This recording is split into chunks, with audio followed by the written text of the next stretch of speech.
I'm Chip Townsend, and this is the Team Chip Podcast.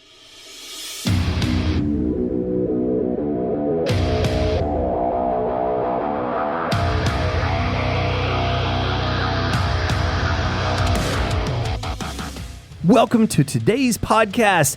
I'm so excited to be here with you today. We are going to be talking about the ins and outs, the what's, whens, whys, hows, and wheres of developing your own team. I'm going to share some insights with you on how we went from solopreneurs to developing a killer Team Chip team. It's going to be amazing.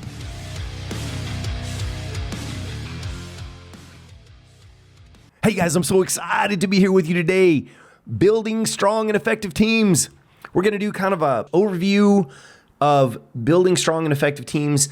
But I want to start out with defining what is a team. I jumped in dictionary.com. I got online, okay, and I looked up team definition, and it says, as a noun, a number of persons forming one of the sides in a game or contest. I know you might be thinking like, a game? This is business. This is not no game. What you talking about, man? Well, it is a game. It is fun. You know, there are two in Chip's mind here. There's two major sides to a martial arts business. There's an office and there's a mat, right? And in the beginning, when we're kind of solopreneurs and we're passionate about martial arts, you know, which I still am. I said that like I'm not, but super passionate about it, right? We kind of get focused on the mat, like teaching our teaching skills, our own martial arts skills, etc. And it's easy for it to be kind of maybe gamish a little bit. You know, what kind of class can I have today? How excited can I get people? And how much can I get them through today that they can really learn? And can I make it functional for them? And can it be? So it is very gamey. And then as you progress and the business grows and you start realizing, oh gosh, there's this other side, the office, right? I got to track some metrics and I've got to keep up with the bills and the top line and the bottom line and, the revenues and expenses, etc. That doesn't seem as gamey, but really it is. Really it is. And the funny thing for me is I am as excited today about sitting down and looking through the metrics that our team produces. There we go, team, right? That our team produces as I was when I first started teaching classes on the mat. Now, so I kind of get a double win because if I get to go in and teach, which I absolutely love, that's a win. But if I get to sit and dig through the metrics, now let me qualify this now. Hear me. If the metrics are good, it's like, woo, this game is fun, right? If the metrics are bad, it may not be quite as fun, but it's still kind of gamey. So anyway, the dictionary noun is a number of persons forming one of the sides in a game or a contest. And the verb says, come together as a team to achieve a common goal. Man, I love that, to achieve a common goal. Our goal is summed up kind of in our motto, empowering people through the pursuit of personal martial arts excellence by creating world-class martial artists with a servant's heart and a beginner's mind. We think of, if we can do that, give them a world-class experience, move them forward in their personal journey in a way that they love and can get something good out of, man, we're winning, right? So, but the podcast, the episode here is about teams and building a team. So why a team, right? A lot of times when you first open a martial arts school, you're a solopreneur. You're in there by yourself. You are the chief instructor, the chief program director, the chief toilet wiper, the chief counselor of kids and sometimes parents and all of those things. Now, I know I'm not an educated counselor, but many times we end up kind of through our mat chats and through conversations with the parents as they're struggling, we do a little counseling, right? I mean, you can't lie about it. And so we're doing it all by ourselves. And I know whenever I took over the school almost 30 years ago, I was doing it all by myself, right? And I think that, I said, why a team to complete us and complement us? Well, my first teammate that I was able to hire, for lack of better words, was my wife, right? And I was a guy that was very just type A driven, black and white. Okay, we just need, clean floors, clean walls, and excellent classes, right? And my wife, she comes in and to complete me, to complement, and by the way, complement, I get this kind of concept from Stephen Covey, The 7 Habits. I love Stephen Covey's book. Your team should complement you, complete you, right? So we hire to our weakness. So back to my wife, she's my first hire. It's like, I just wanted things black and white and clean. Let's go. Let's get class done. How exciting can we make it? How powerful can we make this experience for people? And she's like, but wait, we need to paint this wall a different color. We need to put some flowers in the corner, and we need to make this place look pretty too. And so what happened is I've had the realization over time, and it took me some time because I am a slow learner, man. It took me some time, but I realized she was right. You know, when a mom comes into our martial arts school, she wants to see something clean and pretty. Now I agree with the clean. I was on board with that, but I didn't care so much about the colorful wall and the plant in the corner. But it's really cool now because of the way our lobby, my wife, you know, she's done wood sliding on the walls and has our, you know, logos and different things in places. It's very strategic, and people come in and they're like, wow, this place looks great. And it does feel good, man. I agree. And it's really powerful. So, but the point is she brought like color to the business. She brought color to my life, right? I'm very black and white and task oriented and driven. And she's kind of going, hey, slow down. Let's put some color. Let's bring a nice smell to the building. We don't want that sweaty foot smell in the building that the old school martial arts schools always had, right? So anyway, your team should complete you. That's kind of the point. And let's say, just give another quick example.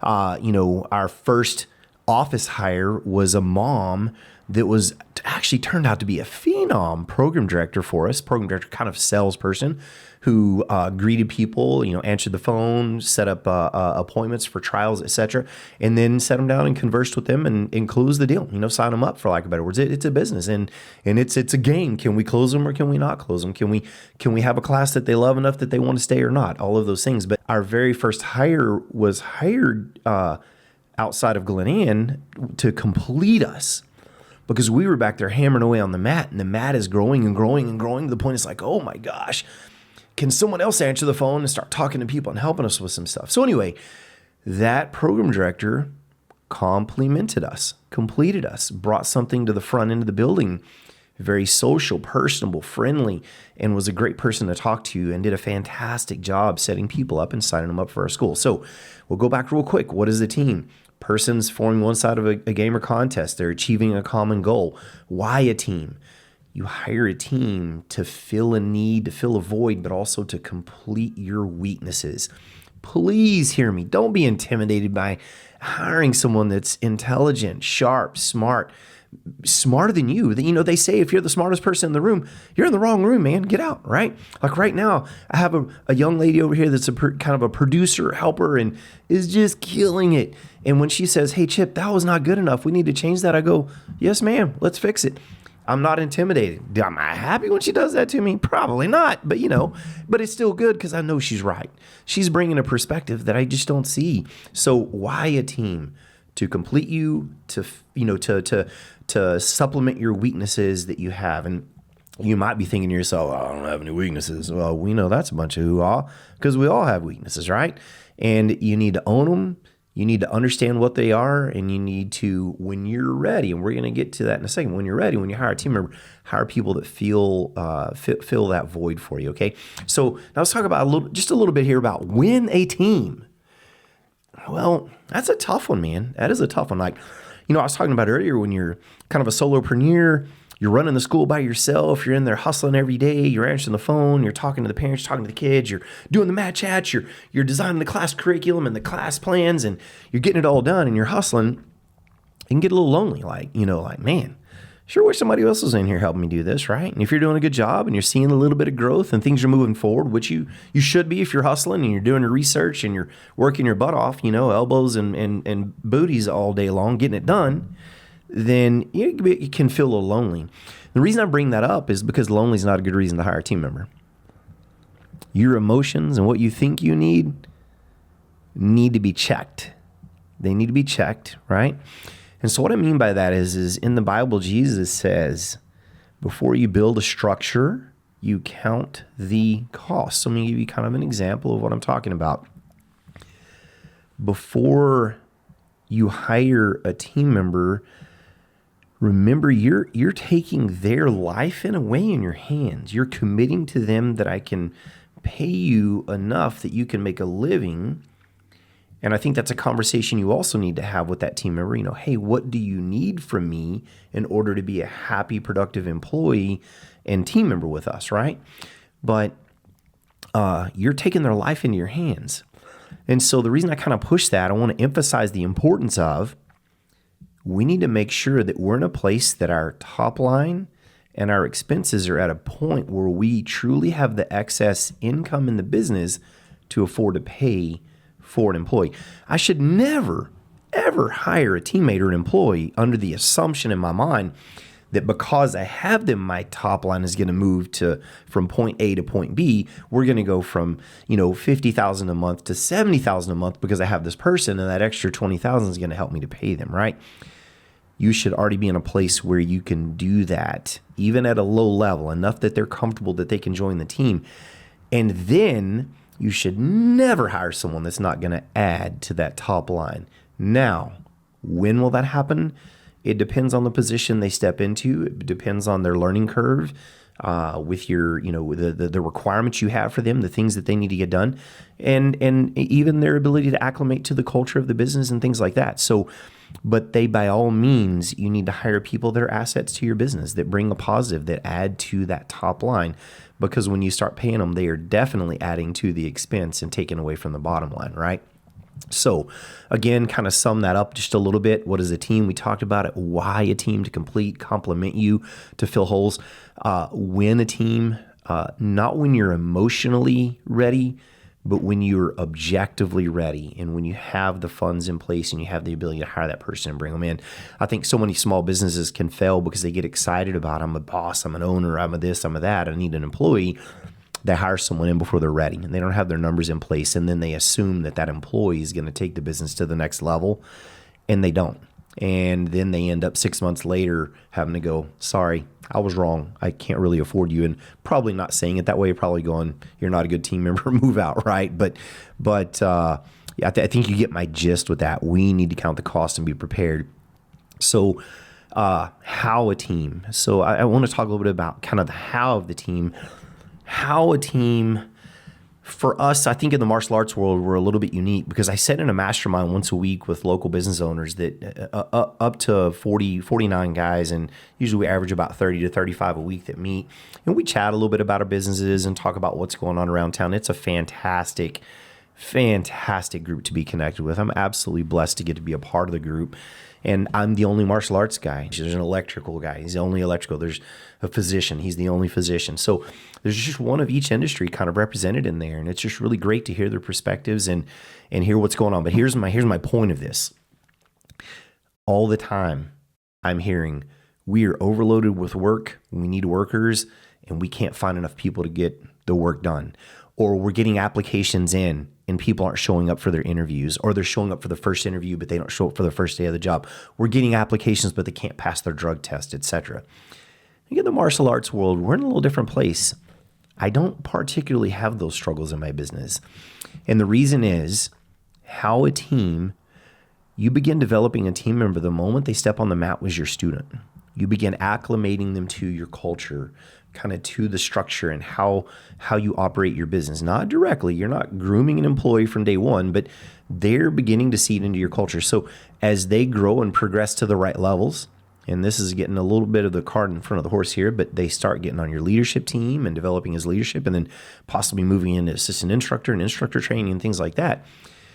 A lot of times by then they've had years on the mat with you, understanding your culture, and they kind of know, like, I'm committed to this. I like this. I like being here. I want to be a part of this, right?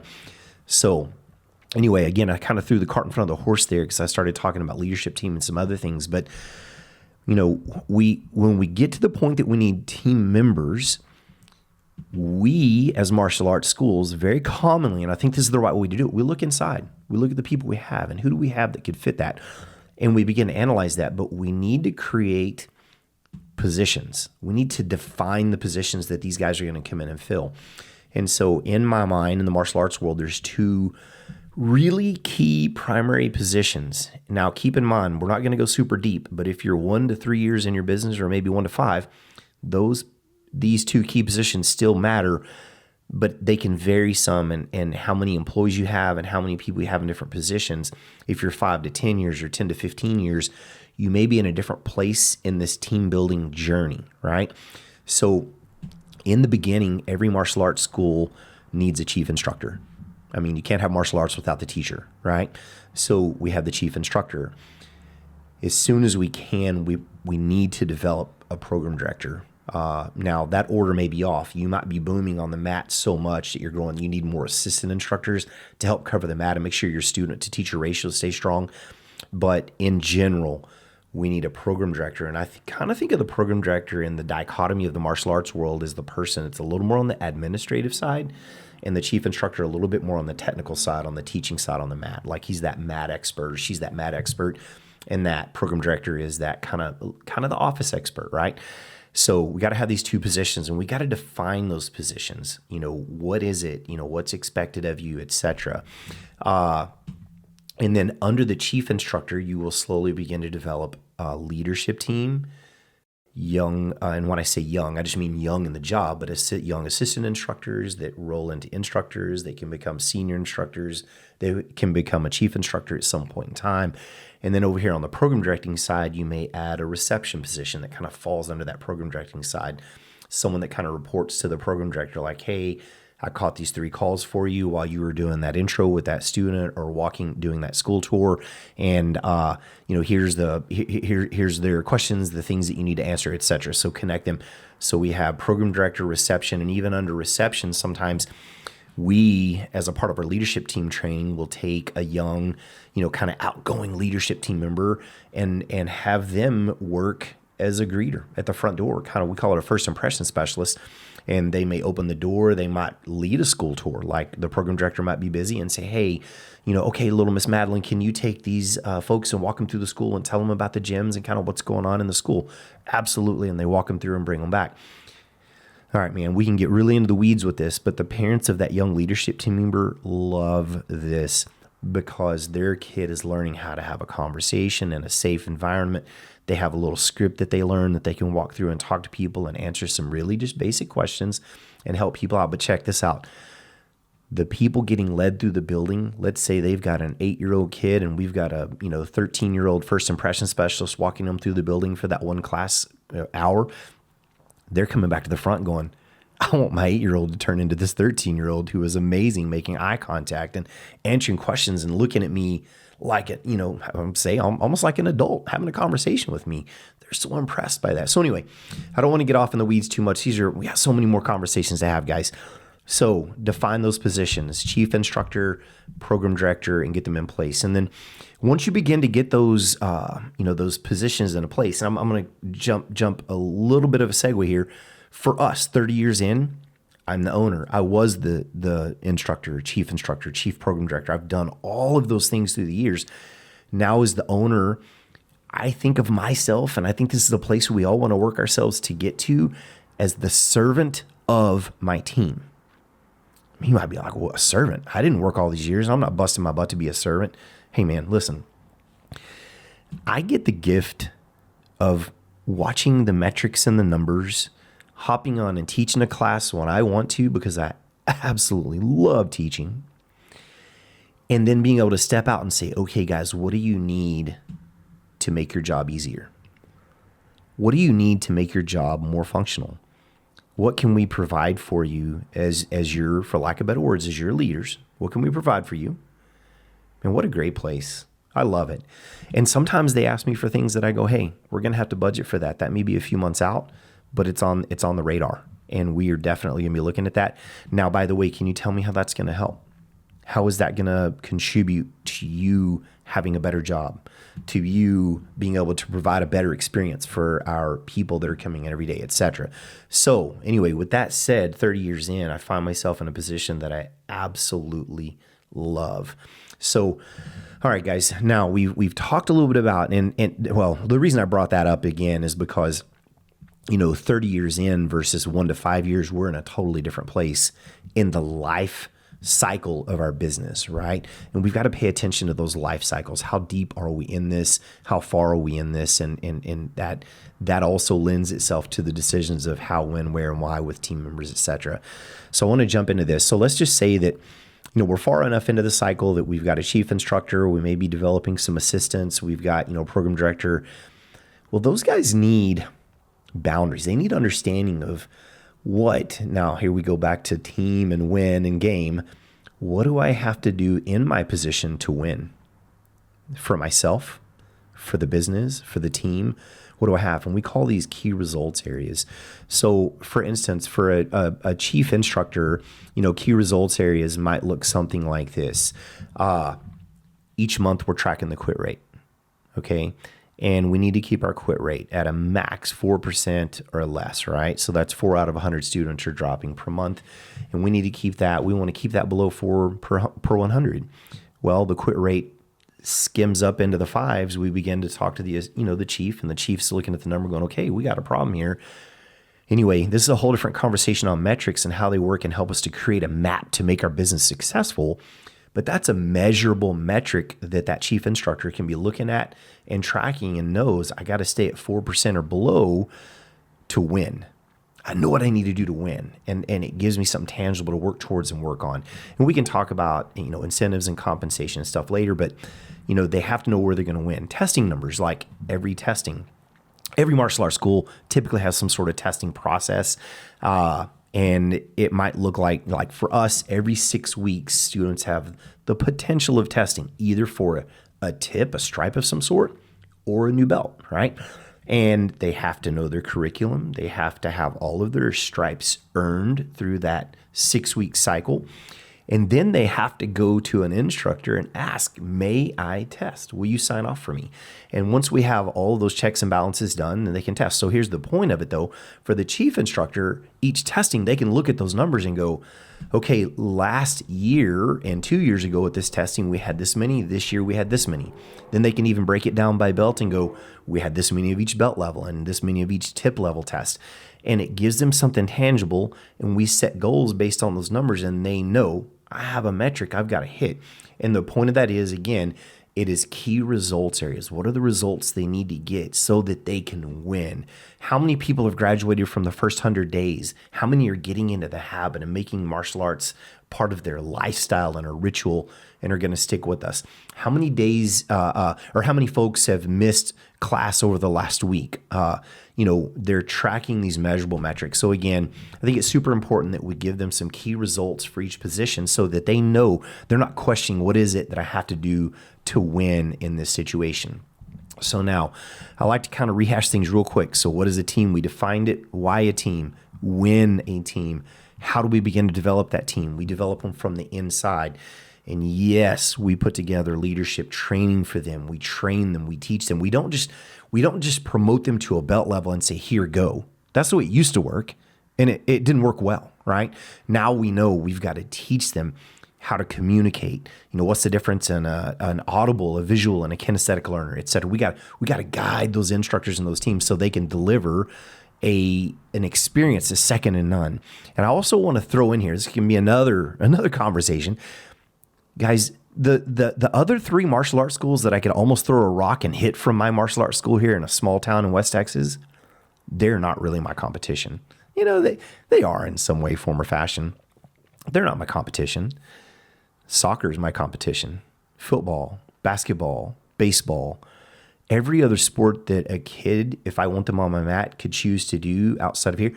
So the reason I say that is I keep talking about experience. I think it's so unbelievably important for martial arts schools to create an experience that's second to none. And that experience should be truly rooted. I'm going to say it again, rooted in functional, real world-class martial arts. Okay. So we talked a little bit about key results areas, giving your team an outline of what's expected to win. And then the next thing, once you begin to develop your team, you need to have regular meetings with those guys, staff meetings. I know, God, another meeting. The boss wants a meeting.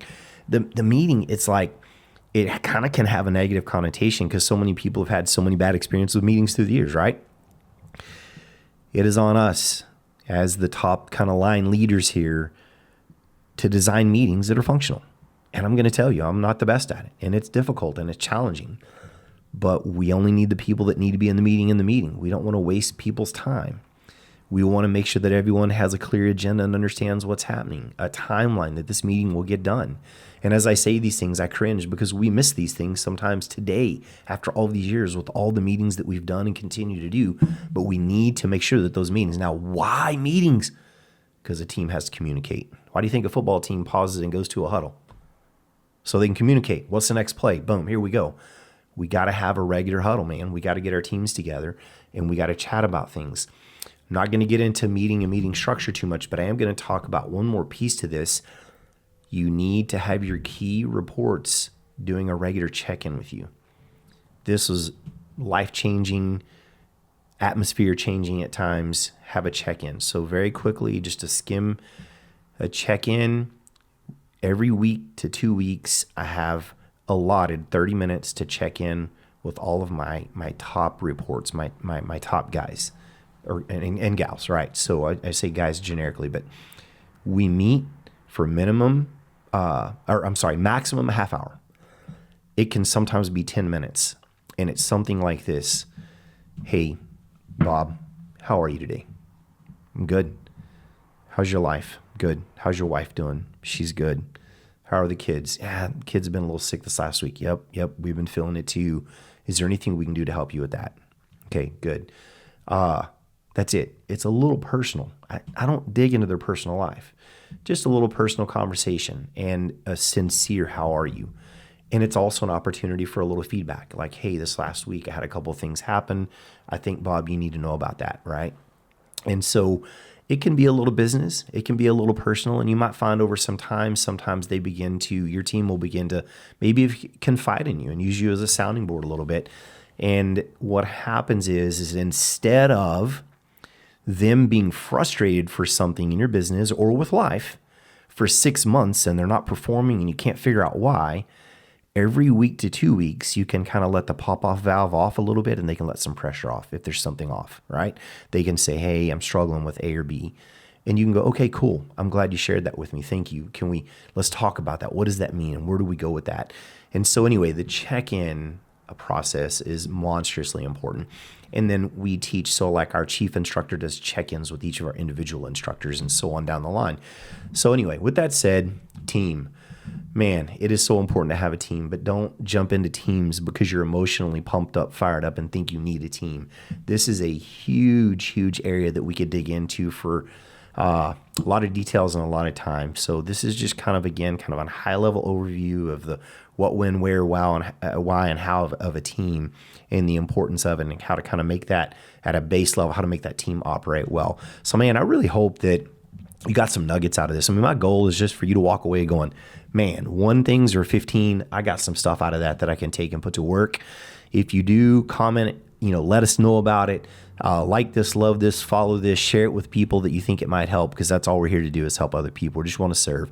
So with that said, I'm pumped to be here with you and look forward to seeing you guys next time. This has been a great day.